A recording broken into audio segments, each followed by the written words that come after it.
Hello, everybody. Welcome to High Quality Podcast Action. I'm John. Nope, sorry. I'm Nick. How dare you steal my name? I'm sorry. You know why? There's a good reason for it. Yeah. Cause today I was at our cafeteria and I got a Diet Coke. And you know how it says in those Coke bottles, share a Coke with mine said John on it. Well, isn't that a coincidence? So should you want a rain check on that? Because I drank the whole thing, so I can't share that Diet No, Coke anymore. that's fine. I Uh, don't really drink soft drinks at all oh, okay, anymore, so okay, you're fine having the Coke by yourself. okay. Hey, are you still doing that thing with different beers? We kind of glossed over it. I forgot to bring it up last week. Yeah, we did, and I don't have any beers in my fridge right now, strangely enough. But next week, maybe I'll see about buying a six pack or something and having some in stock. Cool. Yeah. I don't really drink that much. As of lately, I get a freaking headache, even just from like a normal IPA. I don't know what the hell's going on. Yeah. Well, I think that I might be partially allergic to hops since they're a Whoa. floral piece because Whoa. my brother and my dad have kind of the same reaction that I do after drinking beer the next morning, usually, or even like a few hours later, I'll have a stuffed up nose and stuffed up sinuses. So, kind of reminiscent of the fall allergies, the seasonal allergies that we all get. Ugh. Doesn't stop me from drinking beer, but it's a little kind of a detriment. You have too much, it can be annoying. So still, I'll probably Isn't buy some beers, bring them on, and have a little taste test. Just get one without hops in it. Problem solved.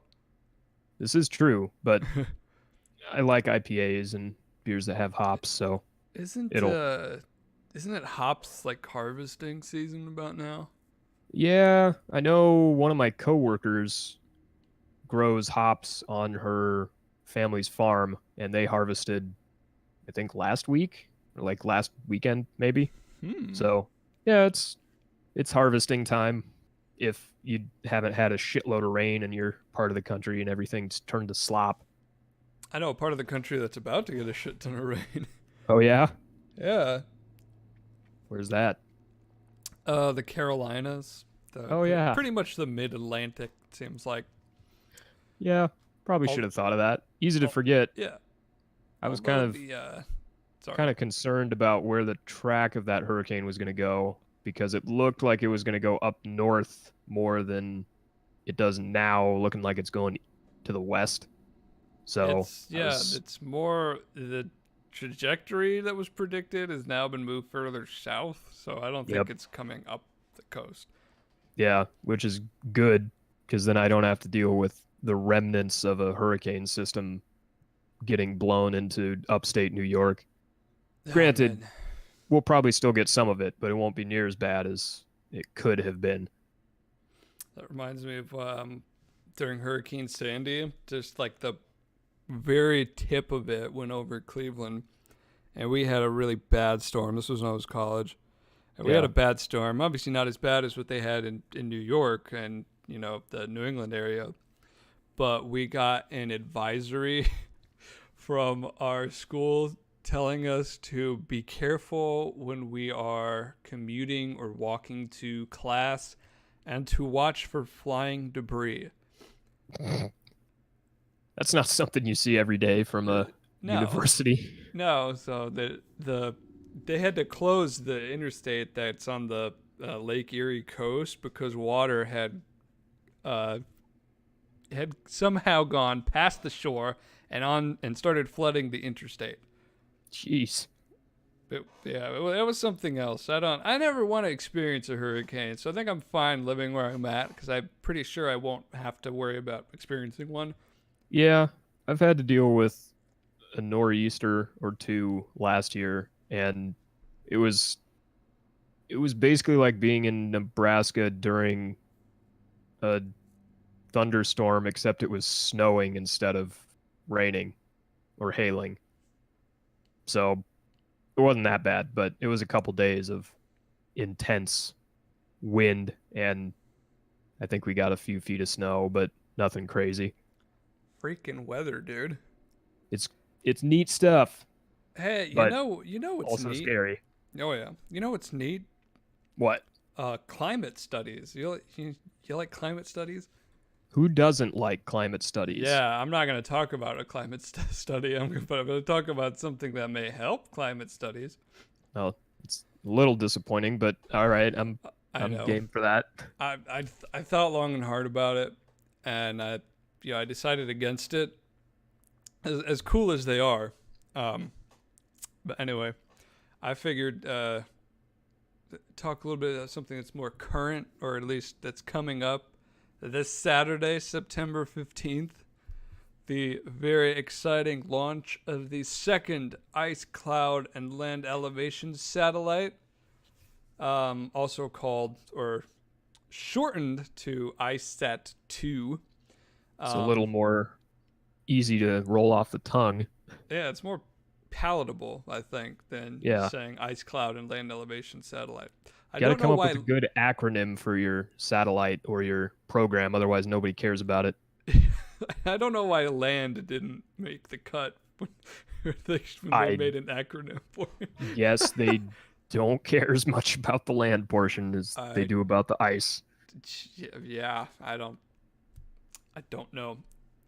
Anyway, so the purpose of this satellite is it is dedicated solely, well, not solely, but mostly to measuring the height of ice sheets, amongst other topographic elevations and heights.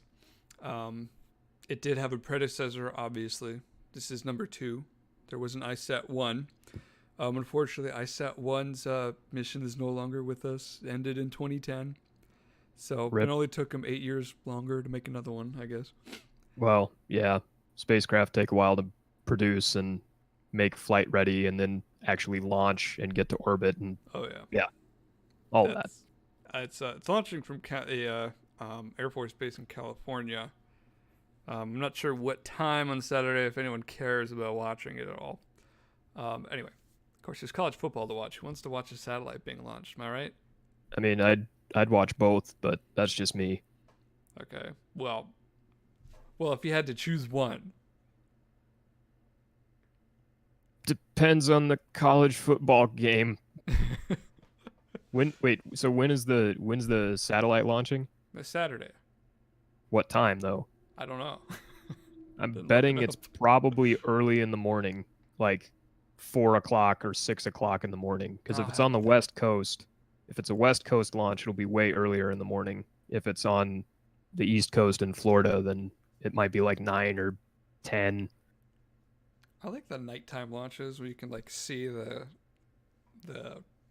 rocket going up in the air. That looks really cool. Yeah. I Anyway, still need to find some way of getting to an actual rocket launch in person because I have not done that yet. And I'd love to see one, feel one more so than see it. yeah, that would be pretty neat. You know, you get to see it, you hear it, you feel it. Can you smell it, taste it? Mm, that taste of rocket fuel in the air. Delicious. Yeah, Starbucks, get on that rocket fuel coffee or something. Hell, I'm sure people would pay handsomely for coffee that woke them up like rocket fuel.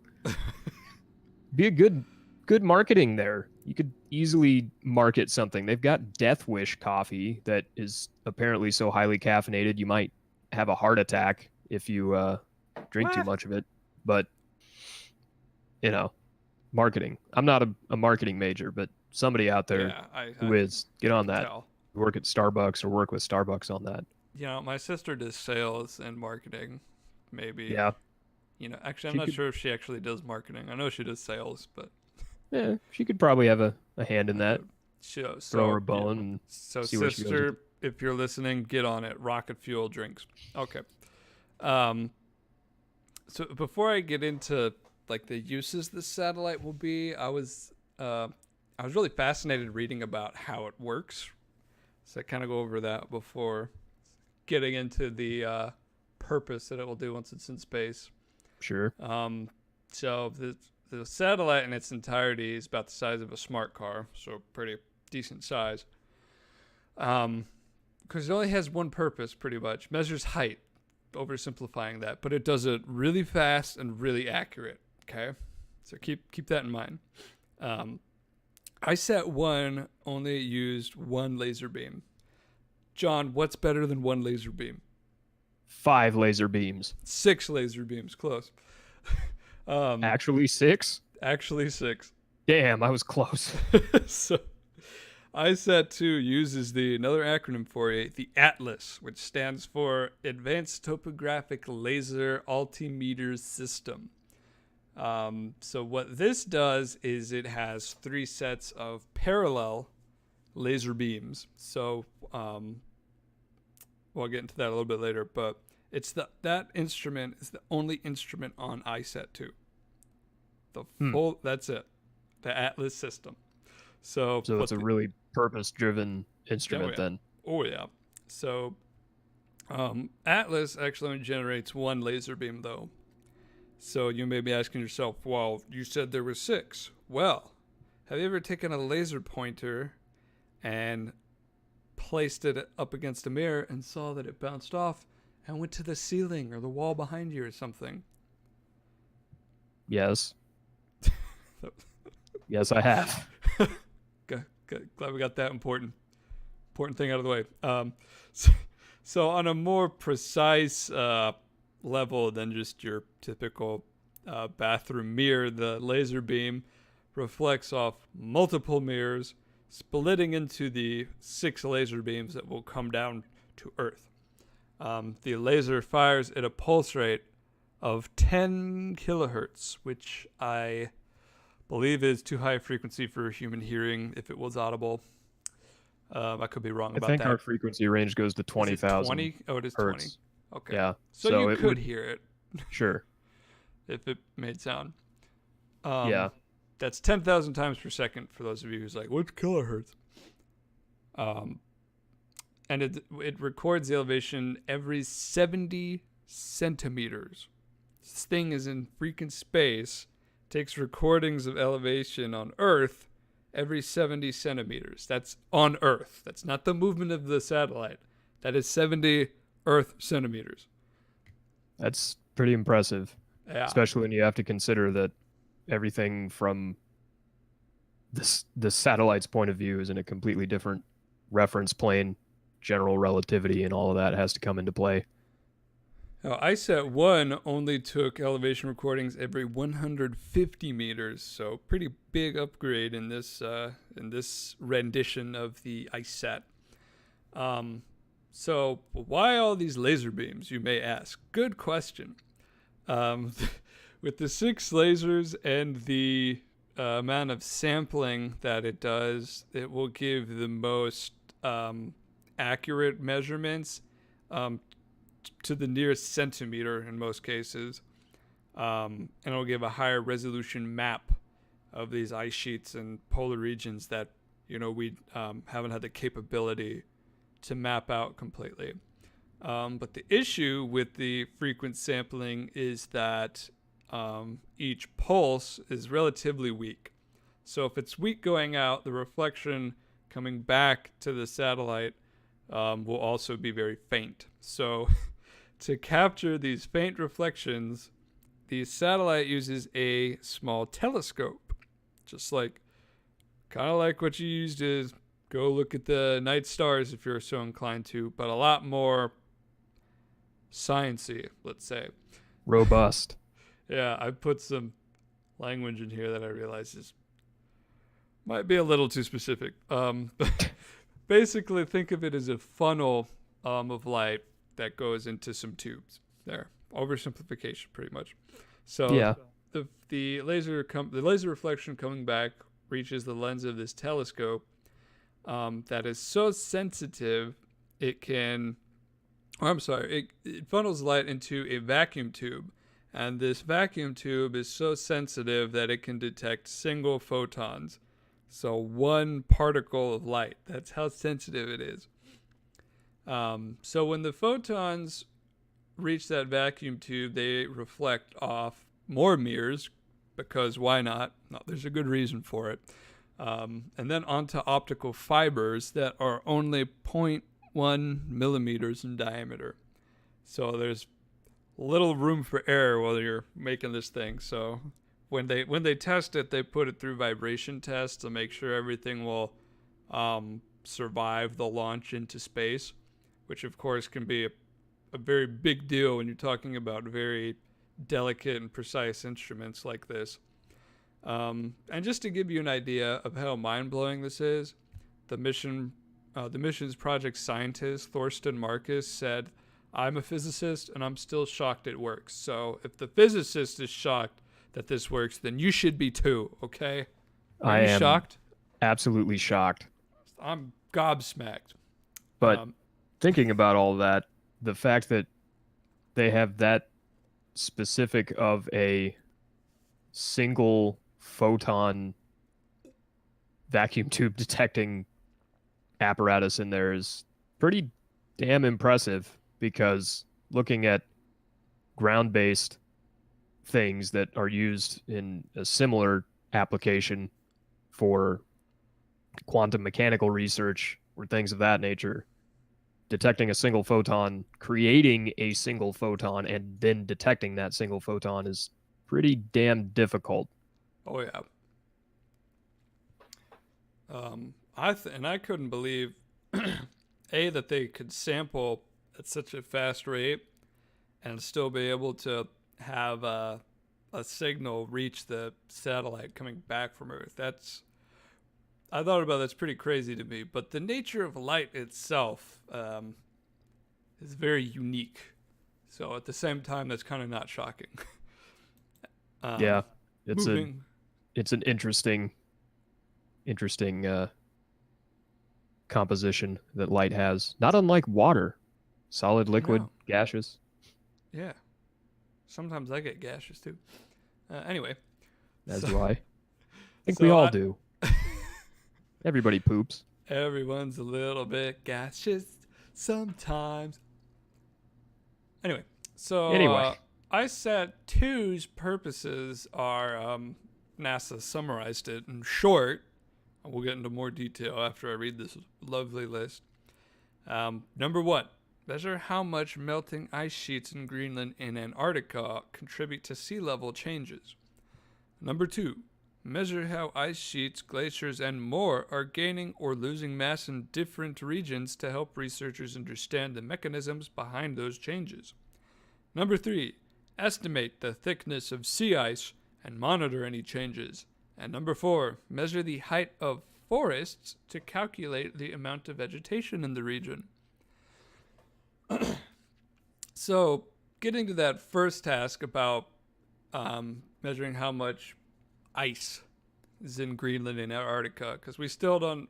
Greenland, we have kind of a more solid idea compared to Antarctica, simply because Antarctica is very harsh and there's not really a good way to get down there to measure anything when it's not summer. So, the first task for ISAT-2 will be to assess the blank white mystery of Earth's most massive ice sheet, the East Antarctic ice sheet.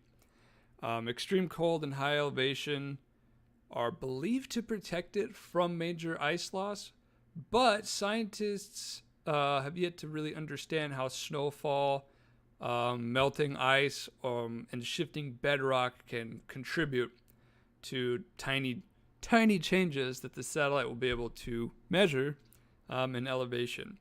So the satellite will also be used to peer into the crags of the Antarctic Peninsula, so the part that's jutting just south of the peninsula of Argentina and Chile. So it's filled with tiny crags, which, despite their small size, is responsible for 1/4 of the continent's ice loss, if you can believe that. Antarctica being as huge as it is, and this one little peninsula has had 1/4 of the continent's ice loss on it alone. So scientists will also use ISAT-2 to monitor ice sheets' grounding lines grounding lines are where glaciers draining to the ocean first float free off the bedrock. So once the ice sheet has sort of slid off the bedrock, it then becomes an ice shelf. So ice shelves are vulnerable to melting from below by the warm ocean waters. This causes ground lines to retreat inland, and because of the bowl-shaped topography of Antarcticas, I don't know, um, Antarctica. Antarcticas, because it has a bowl shape to it. Um, Glaciologists worry that the retreat could accelerate and expose ice to more water, and in that a feedback process that could cause even more rapid ice collapse. So, this instrument can be very vital in understanding the mechanics of how and the possibility that ice can begin to melt without even leaving the bedrock surface that it sits on top of, which is a really scary concept to think of because once something like that happens, there may not be any coming back from it. Um, Yeah, Without too as much doom much and gloom. as much as there is a lot of ice in Antarctica, it's taken millions of years to build up the Yeah, amount that it does exactly. have. So any bit that disappears isn't coming back anytime soon. So going back to the grounding lines, they only reveal themselves at the surface of a glacier by very subtle changes in the slope of the ice, which at the point where the ice starts to rise and fall with the tides of the water up against the um, forgot the word grounding line. So this satellite, by measuring that change in slope, can help to better detect those grounding lines. So ISAT-1 could detect grounding lines, but only a select few and only for part of the year. ISAT-2 will be able to check at a higher resolution as well. We'll be able to check on these grounding lines every 3 months. So at a much higher frequency and better accuracy too. So God, ISAT-2 sounds so much better. God, where has it been all our life? Everything's better with IceSat 2. Oh, yes. So if an ice shelf is near collapse into the sea, scientists will want to have a sort of they call it an observing campaign happening right away because it does pose somewhat of an existential threat to certain areas. So right now they don't have a concrete plan without having the satellite actually working in the field, if you want to call it that, in space. But they want to explore how to use data from the satellite to have an early warning system that would detect very sudden or rapid melting events in near real time, which again is something that ISAT 1 couldn't do because of its lower resolution. Right now, the system they have for, if you even want to call it a warning system, you don't get any warning about sudden melting until almost a year or two after it happens. So, can you imagine if there's a tornado at your house or near your house and you don't get a warning until a year or two after? I mean, I would hope that I would notice a tornado at my house. If my house was gone, I would probably know immediately that there was probably a tornado. But yeah, that's almost like if you apply for a job with a government contractor and you don't get hired for it, but they don't tell you about it, and then a year later they end up sending you an email that says, "We're sorry, we aren't considering you for this position." I've had that happen before. That's so So have freaking I. strange. Yeah, those automated systems are okay when they work, but I don't know. I'm not a fan of them. Uh, yeah, no. Finally, that final point about forests and vegetation. So when it's not watching ice sheets, I guess on its days off, um, The satellite will measure the canopy height of higher latitude forests, which will provide climate scientists with a proxy measure for carbon that is stored within the trees. So it will also join forces, will create a super duo with another satellite, the European Space Agency's Cryosat 2, which uses radar to detect height instead of a laser. So, what this duo of height measuring satellites will do will measure, gosh, I can't talk today, the snow that blankets land and sea ice. So, the reason you need two is because one uses a laser and one uses radar. So, laser light bounces off snow. Radar will reflect from the ice below. So that difference from both is how you can tell how much snow is on top of the ice, and that's important because of it will tell how it affects shifting in the ice shelves, the grounding lines as well, seasonal ice if it has any effect upon that. So pretty interesting stuff. In Antarctica, where drifts can stand almost 2 meters tall, if you can believe that, 2 meters of snowfall. Yeah. This could really help to sharpen our measurements of changes in ice thickness. Thank you. Thank you very much. Thank you. That's ISAT 2. Thank you. Round of applause for the wonderful article reading. No, Diction. that wasn't an article. Oh, you just know all of that. Well, I write bullet points down before I, come do this Okay, you're pulling back podcast. the curtain a little too far there, Sorry. I'll Wizard of close it Oz. again. I mean, You don't need yeah, to see the little man behind the curtain. that wasn't 50-50 memory right there. Uh, yeah. Totally not. Well, I've seen a few things of possibly previous incarnations of technology like this, not necessarily satellites, but satellites as well.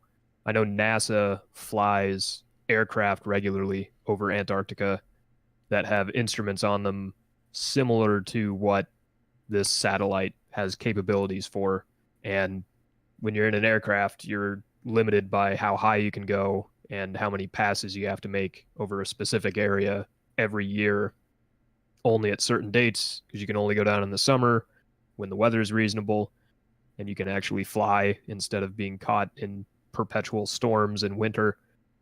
So I know that's been going on for a while, and there's actually something that's pretty neat, a visualization of the whole continent of Antarctica that you can access online through the University of Minnesota, of all things. Whoa.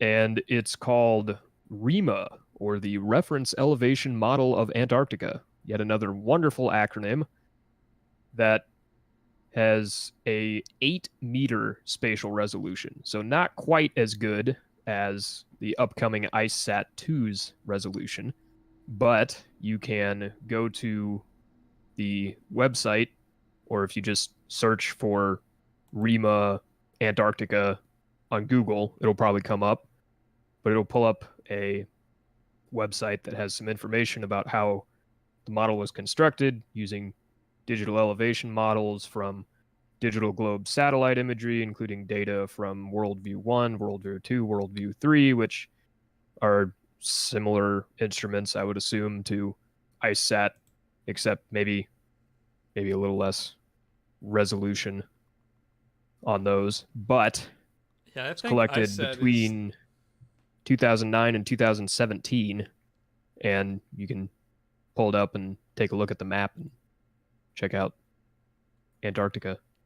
I think ISAT is going to provide the most resolute um, mapping of Antarctica that we've ever had. Right. We haven't been able to have that kind of topographic map Right. of And it's Antarctica before. also the frequency at which it will be able to take those measurements. Oh yeah, Because for it's not sure. just about, hey, we took pictures of these specific areas in Antarctica every month for a year or whatever, once a month or once every however many times when you just happen to be able to fly over that specific area and catch a swath with your satellite. But yeah, if you have some free time, it's a neat thing to look at. Gives you a lot of pretty good resolution. You can zoom in quite a ways and see the flow of glaciers into ice sheets. And that alone is just neat to look at how ice flows. And these are huge chunks of ice, the size of European countries too. Yeah. Yep. It's easy to forget just how big any of these things are. But Yeah, I I think think they have functionality for, oh yeah, you can take measurements and things using their little included measurement tool. And I definitely don't know how the fuck this thing works. But similar to Google Earth measurements for areas and lengths and that sort of stuff. You can take specific pictures of areas or turn on different layers for where research stations are and things. It's just a neat map. It's kind of cool to take a look at. I just might do that. You should. I just might. I It's haven't a looked time at. killer. I need. I may need that at work some days. I Not right now though.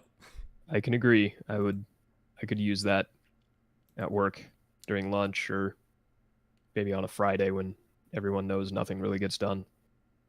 Yeah, my workplace is pretty dead on Fridays. Some people take half days because they work 9 hours the other four Yeah. days of the week. Yep. Some people only work 3 days a week Hmm. because yeah, they took early retirement and then came back a few months later as contractors, so they don't have Yeah, to work yeah. as. It's pretty. I hate them. I envy Well, them. envy would be a better word, but there are definitely some people that do that at at my work too. But speaking of not getting work done, Oh dear. I saw a tweet, I believe it was originally, that went viral. I didn't see the original tweet, but saw the news article coming out of this tweet yesterday from a pilot in Puerto Rico. Now, if you remember last year, Puerto Rico was hit by Hurricane Maria, which basically tore the entire island to shit.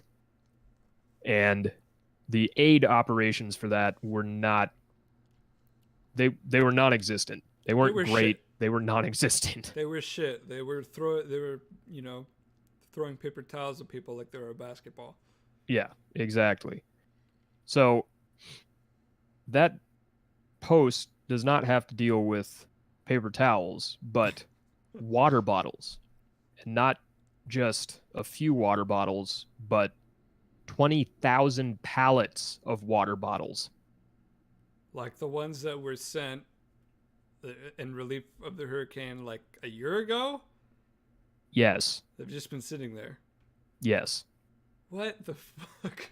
So Apparently, apparently laugh at that, but apparently the post that went viral was a pilot who is associated with the Puerto Rican police force, United Forces of Rapid Action Agency.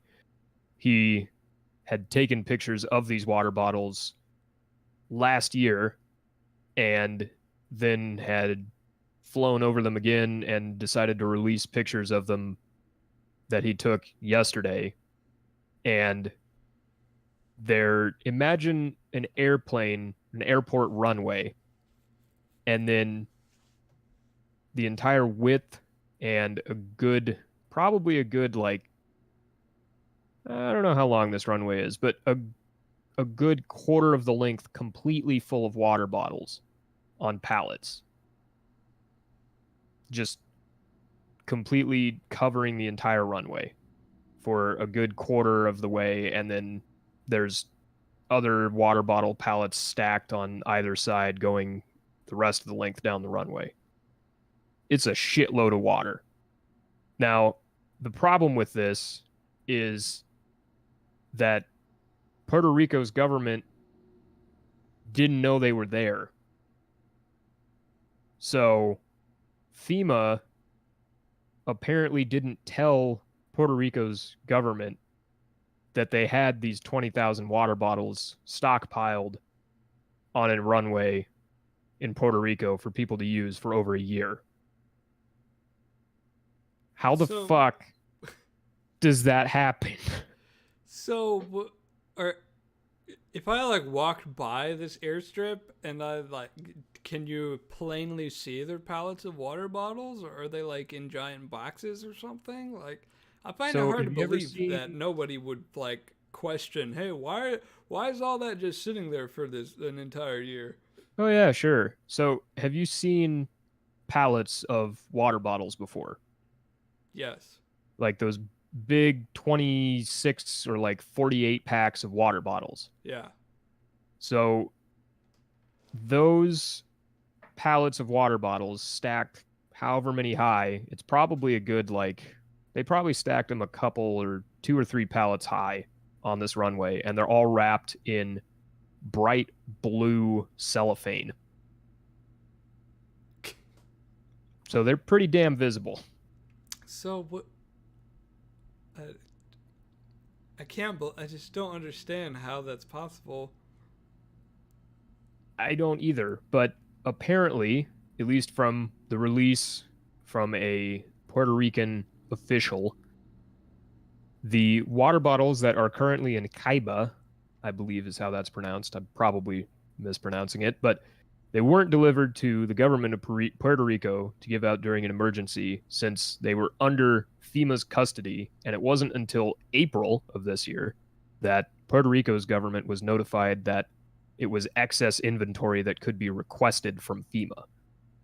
So then on April 17th, Puerto Rico's General Services Administration published the amount of excess bottled water that FEMA has in Puerto Rico, which they included pictures of these bottles stored. They included pictures of bottles stored properly in a warehouse, and then also had photographs of these bottles of water, which are just out in the elements, open air, in a jungle on a tropical island in the Caribbean.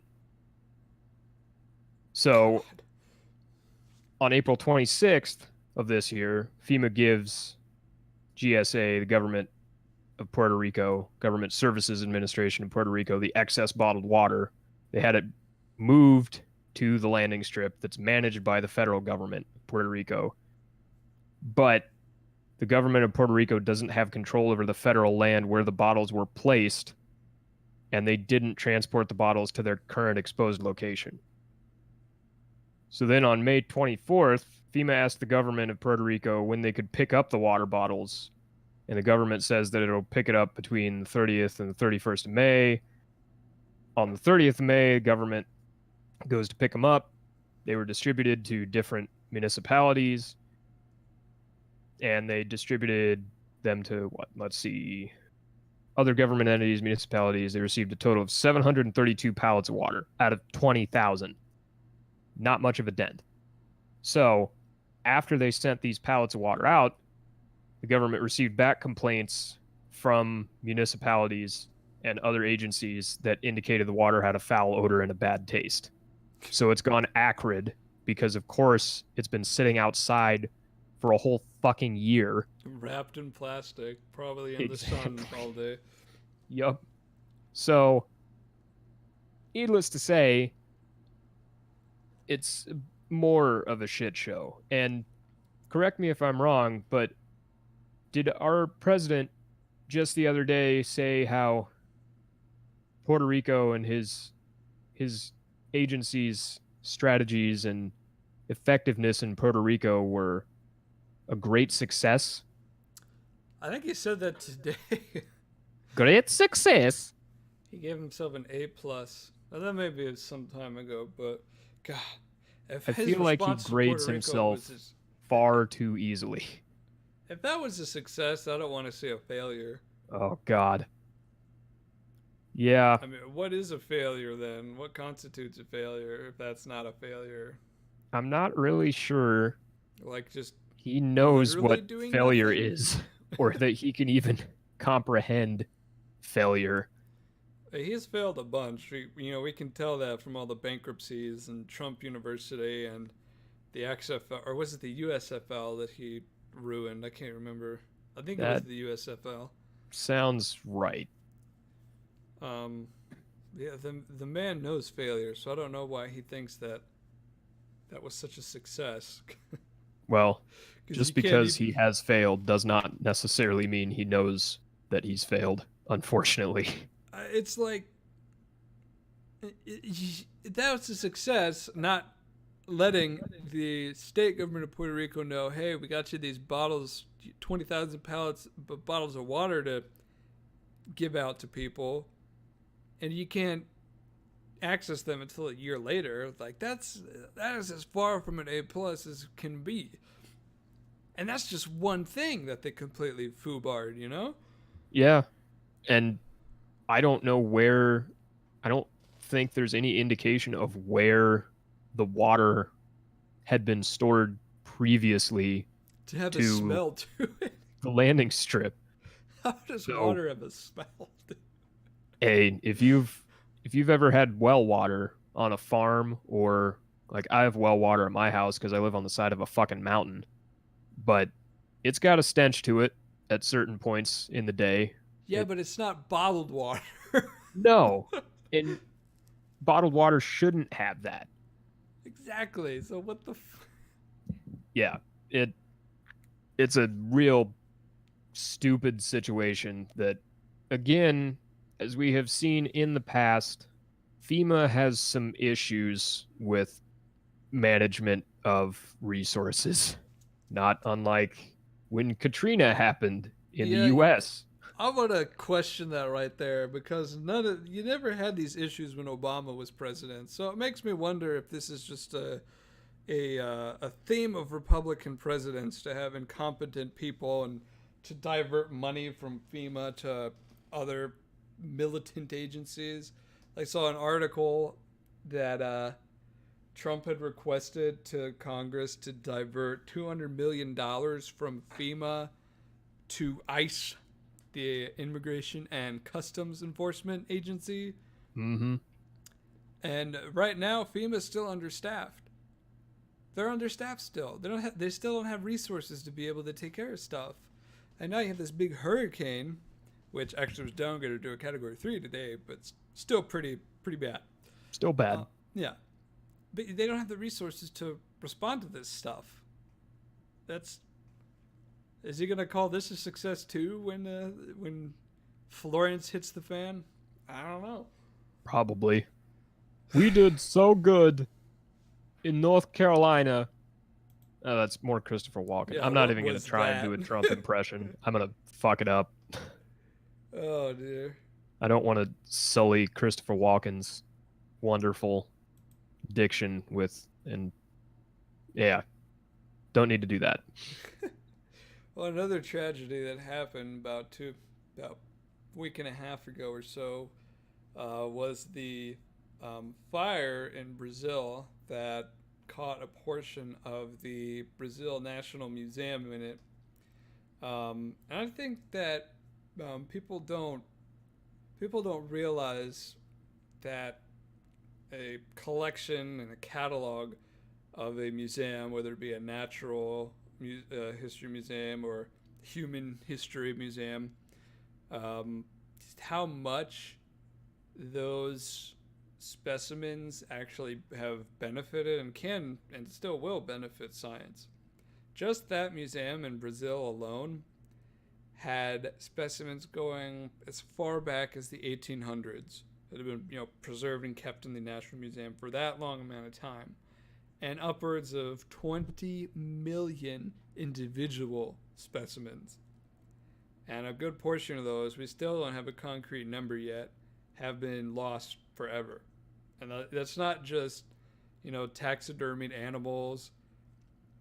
Um, that that can include geological specimens, um, items related to native Amazonian tribes who may have gone extinct even that don't exist anymore.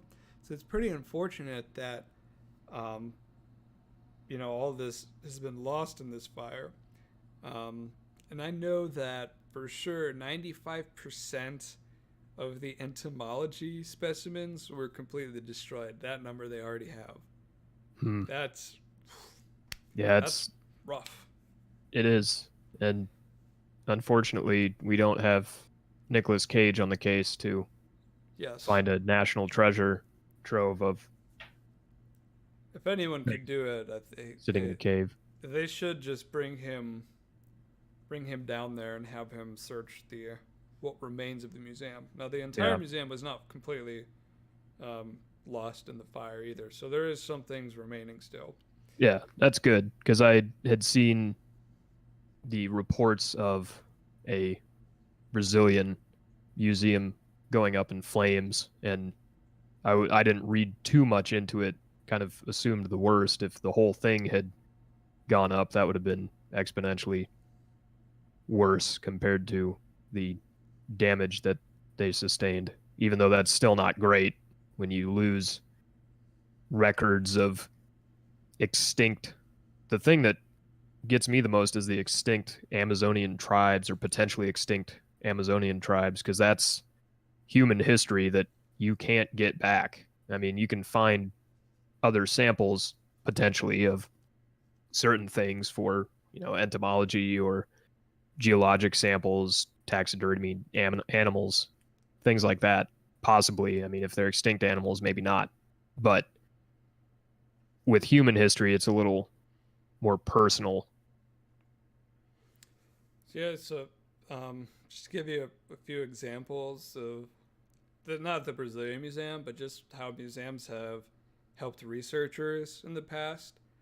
Um, the 1918 flu pandemic, museum collections were able to help researchers find that the flu didn't jump from birds to humans as previously thought.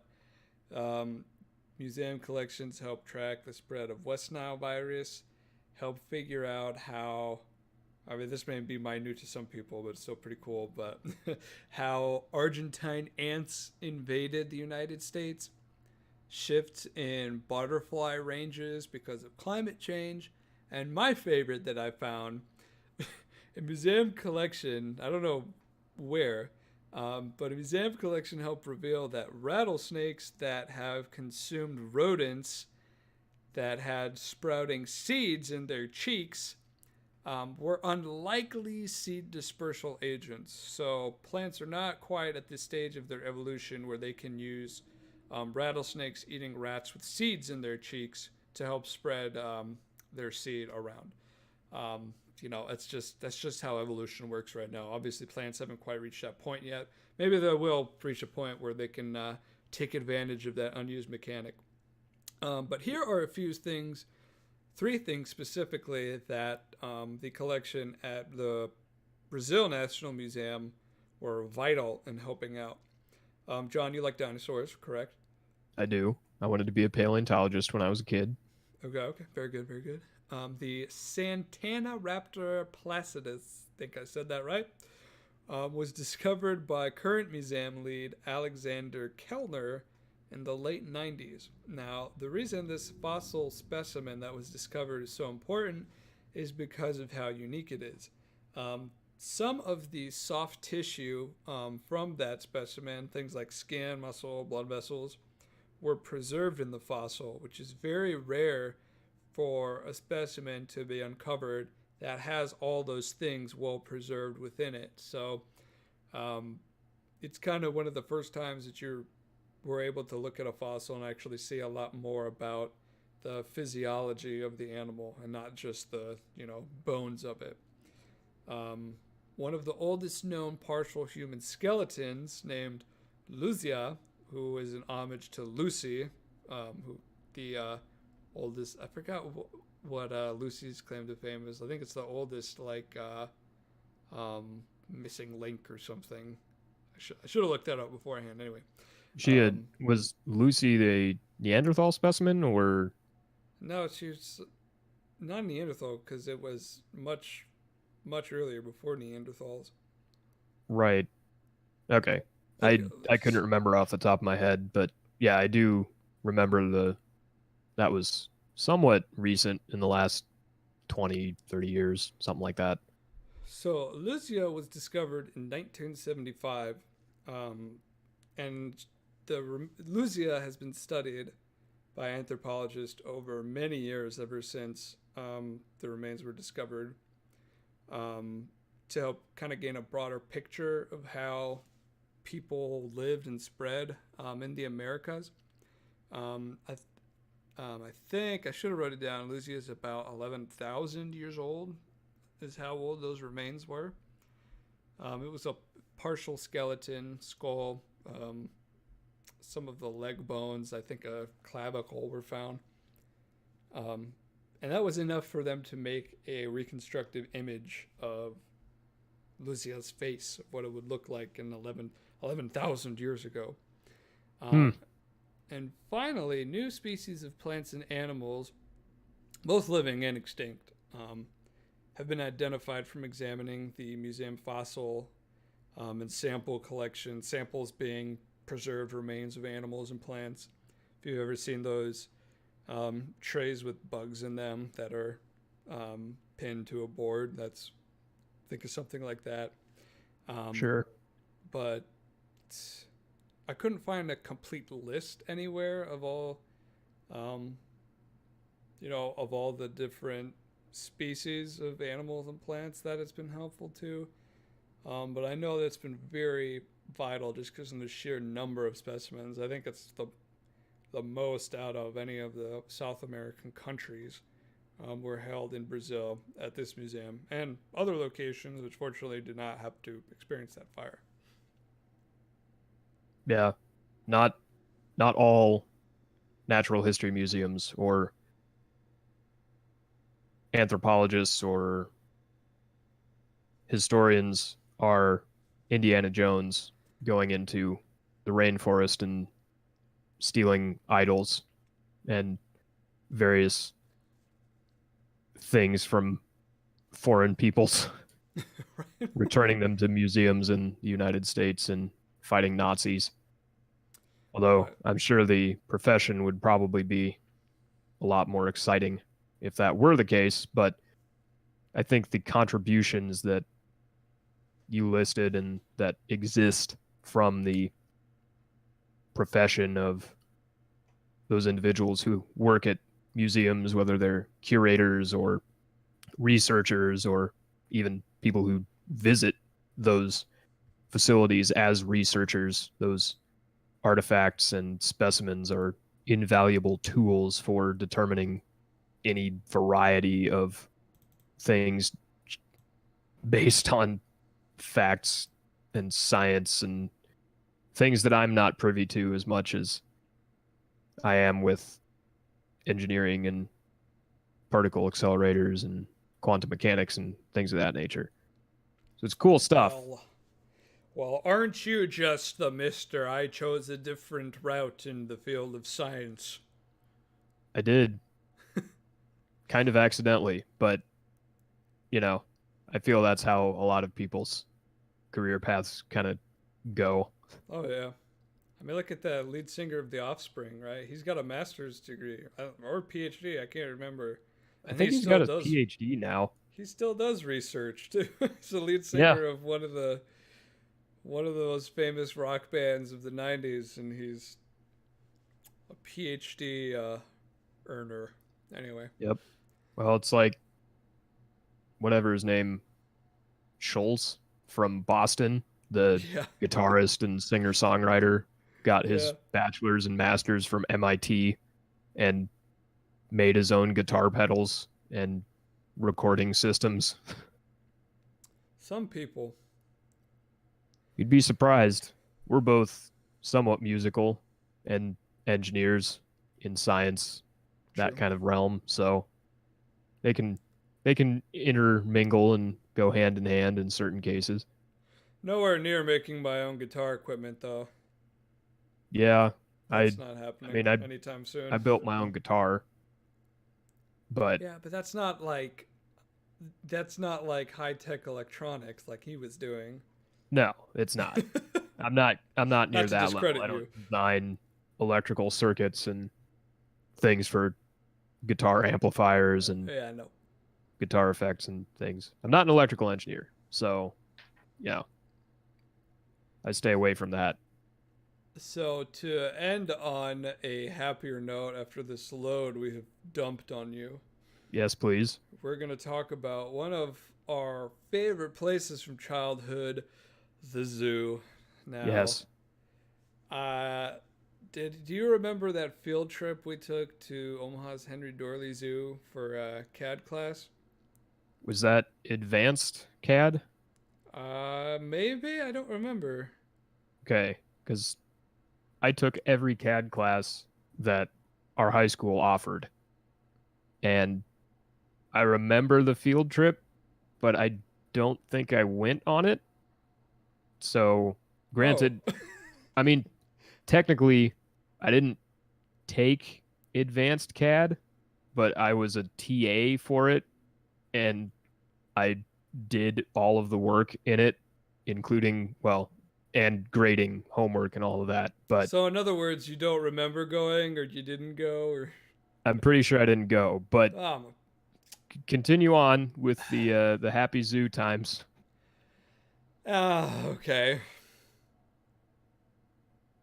Just regaining myself here. So, the point of the field trip wasn't just to walk around and see animals like we used to do. It was like a behind the scenes tour. Um, I filmed some of it, and I actually found the footage on one of my old hard drives. I'll probably go through it for prosperity. But anyway, so it was cool seeing kind of where the animals were housed when they're not in habitats and exhibits, and all the behind the scenes stuff that goes on at the zoo, how they help with conservation of animals and stuff like that. So now I'm going to provide you all with some tidbits about the fine dining that happens at the Smithsonian National Zoo. Because I read this article and I couldn't believe that some of these animals eat better than some people do.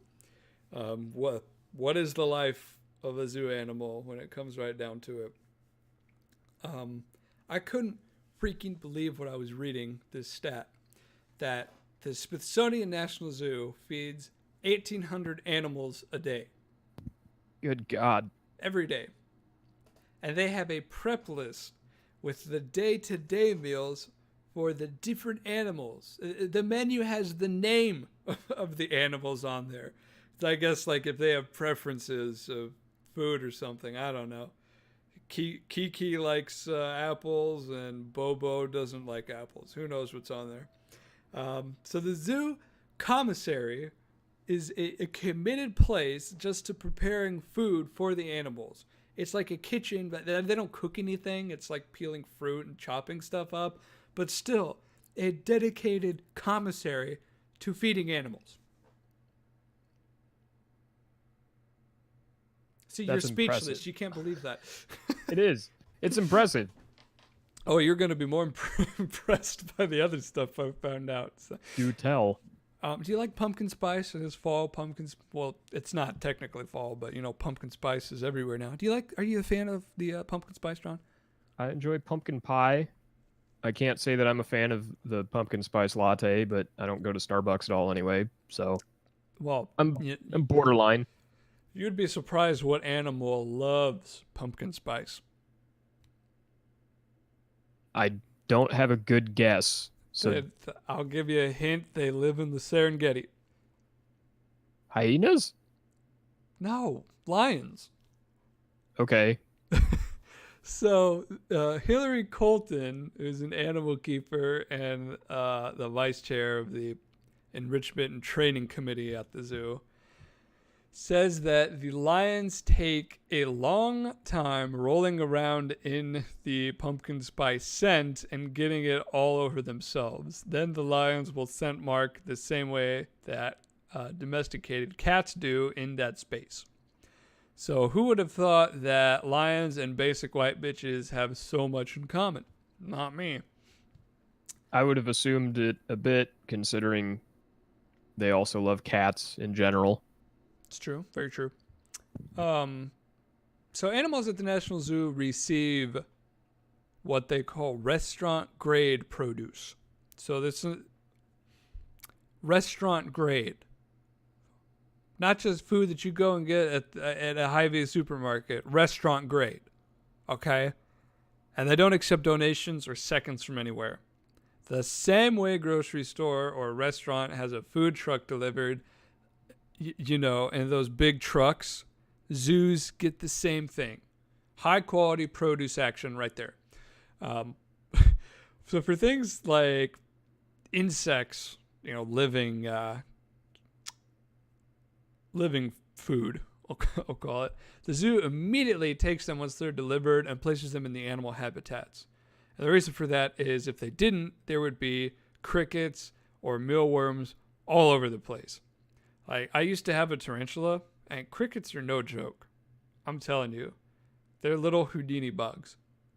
And so I don't doubt that could happen there. Mealworms, I don't know, because I never fed them. But crickets, if there's a way to escape the enclosure they're in, they'll find it. And if they can chew through something, they'll make it themselves. I don't know how they do it, but it happens. So I wouldn't put it past them if you leave them in some kind of a zoo back room for them to just spread everywhere. They're crafty little shits. Oh, yeah. And they're fast, and they hop so high. Anyway, without reminiscing too much about bugs, the zoo actually has farm-to-table programs as well. And one of the things I would not expect them to have farm-to-table is bamboo. I guess I could see that. It's a fast-growing weed. So the National Zoo... Yeah. So the National Zoo, the Smithsonian Conservation Biology Institute, and 25-ish private landowners within a 70-mile radius of the zoo all grow bamboo. And I always thought that pandas only ate bamboo, but that's not true. Corn stalks are also something that pandas will eat at the zoo. The rest of the corn doesn't go to waste, though. They feed it to other apes who enjoy the stalk, the silk, and the corn kernels, the corn cobs. They'll eat the whole dang plant.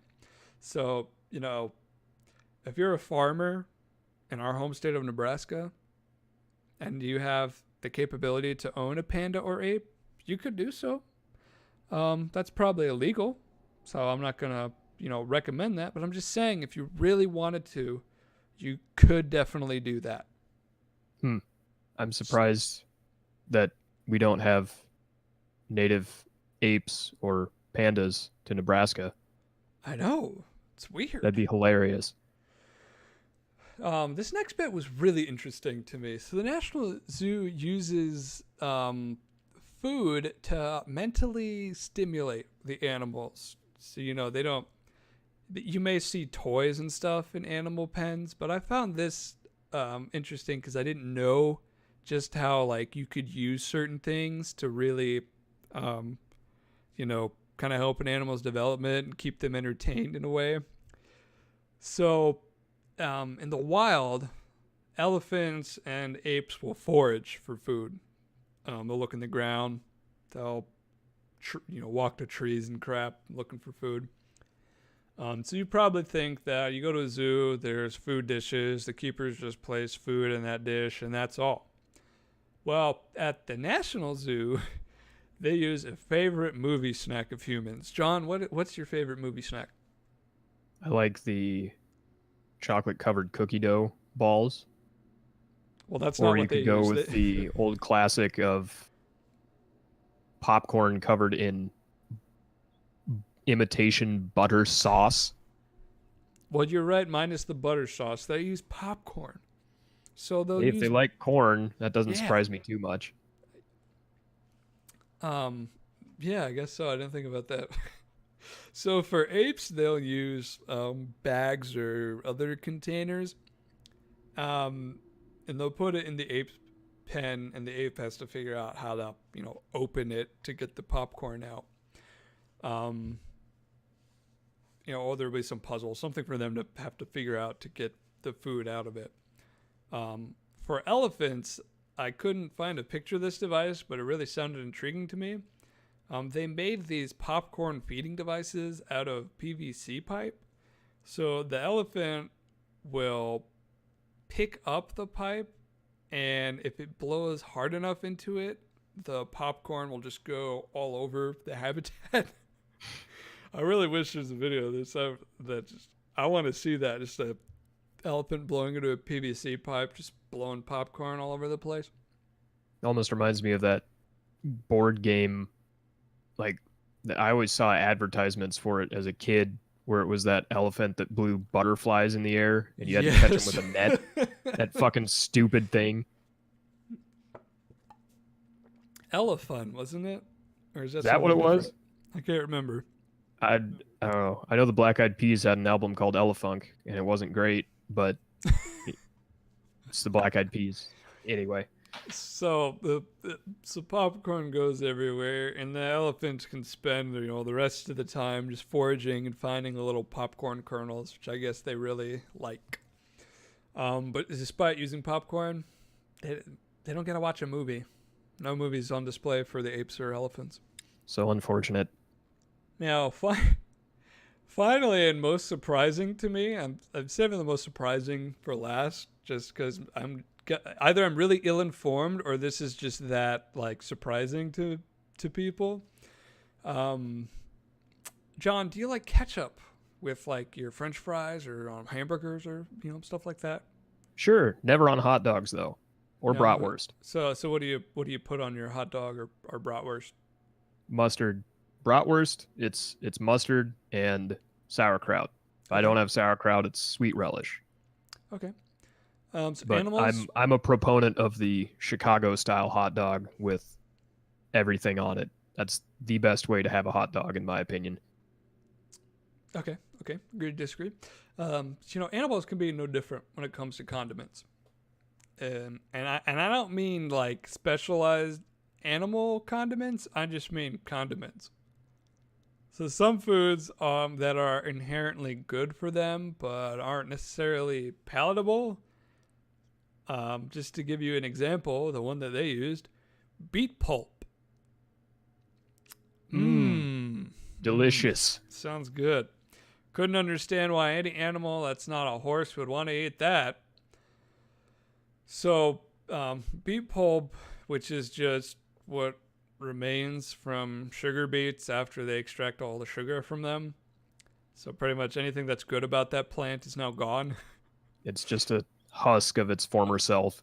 Yeah, so it has very easy to digest fiber to it, which makes it good for certain animals to eat. However, it's like it keeps the animals regular, pretty much. So if you're a regular, add that to your keto diet, if you dare. Anyway, so elephants, understandably, having maybe being more finicky eaters than people, turn their trunks up at beet pulp. However, the keepers will put ketchup, mustard, and or hot sauce in it, and boy, do they just eat it up. Can you believe that? Hot sauce and beet pulp? Hey, it gives other less palatable things flavor. So, I guess. And they had this cool picture that I want to pass on to you. Not necessarily the picture, just the description gave me a good idea that I think anybody could enjoy or relate to. If your significant other happens to eat a tortoise-like diet or is actually a tortoise, I won't judge you. I'm not one to judge. I'd hope that the latter wouldn't be the case. Yeah, but I don't judge people, if that's their thing. Yeah. We don't kink shame if you're into tortoises. Right. So I know Valentine's Day is far off, but keep this at the back of your mind. You can make them a nice heart-shaped Jell-O mold with beet juice, beets, carrots, and sweet potatoes. Yeah. They actually fed that to one of their tortoises. That's why I'm bringing it up. Because I didn't know that you could feed a tortoise Jell-O. As slow as they move, I feel that they would probably enjoy Jello. But it's very fascinating to me. I didn't really know the full scope of just how interesting zoo animals' diets can be. That they ate popcorn and liked hot sauce on beet pulp. Yeah, it's definitely not something you would think of at first, So, but they God. are basically domesticated, even if they do still have wild animal tendencies in certain aspects. And zoos aren't just places for you. They do like museums. They're not just places for. They don't just have stuff on display. They do a lot more behind the scenes work. And a zoo is no different from a museum in some regards. They help with scientific research, and they help with conservation. So if you can, do support your local zoo. Do support your local museums. We are about 10 minutes past an hour. If you could. Yeah, we went a little long with the animal food Oh, it's my topic. fault, is it? Well, it was the Okay. last one. Yeah, but it was such a soft, more fun topic than just, the whole water situation in Puerto Rico. It's true. And the fact that we're sending up a satellite to image ice and forests so we can take a look at global climate change and its Havoc. effects on water levels. And The havoc it's wreaking on yeah, society. we talk a lot about shitty topics, or at least topics with dire outcomes. I try to find something a little less, something light. Yeah, And I maybe thought someday I felt we'll that was have a pretty whole light. podcast that's just happy topics, Happy time. happy little trees. Hey, let's do that next time. This week was really quiet politically. That's why we didn't really talk about a whole lot of politics. Yeah, Um, not too much going on, which no. isn't a bad thing, but yeah, it could always Well, be better. if next week is quiet, let's just do nothing but happy. I don't even know. See, like the satellite thing, that's a happy topic to me, but some people might find that extremely boring. Yeah, we'll spice it up. See if we can find something that's a little less science heavy, I maybe. guess I don't know what would that consist of, like entertainment Uh, or something. see, yeah, to us, entertainment is just soul sucking and dumb for the most part. I'll rant about I don't know something. I Well, can. yeah, we'll figure that out up next week, but we do I have to have. decide on a title Oh yes. for High quality. High quality smelly water. No. high quality laser something. High quality beet pulp. Oh, we used to be better at this. No, because we used to combine like two things together, like Martian tax reform. I think was one we did, or giraffe Yeah, pregnancy. yeah. Hmm. Oh, hmm. I think we didn't we have a high quality like national treasure reference? National treasure reference? I don't know. What I What are feel you like we thinking of? did. High quality. We have no ideas. Yeah, I'm honestly drawing a blank. This is really shit. High quality ice sheets. High quality real shit. High quality real sheet. High quality laser animals. I like that. Let's do that. There. We'll go with that. Wow, that's It only amazing. took us like 2.5 minutes. Hey, we got there though. All Until right. next time, be sure to eat your beet pulp. Use hot sauce if it's you don't like the normal taste of beet pulp. Or one of your other favorite condiments. Yes, of course. Um, Stay abreast of rocket launches and hopefully your favorite football team wins this weekend. or doesn't end in a tie and go 0-0-1 like the Oh, okay. Cleveland Browns. Okay. I'm It's Nick. their best start since 2004. I'm Nick. That's John. This has been high quality podcast action. Have a high quality week. High quality week, high quality weekend. Okay, bye.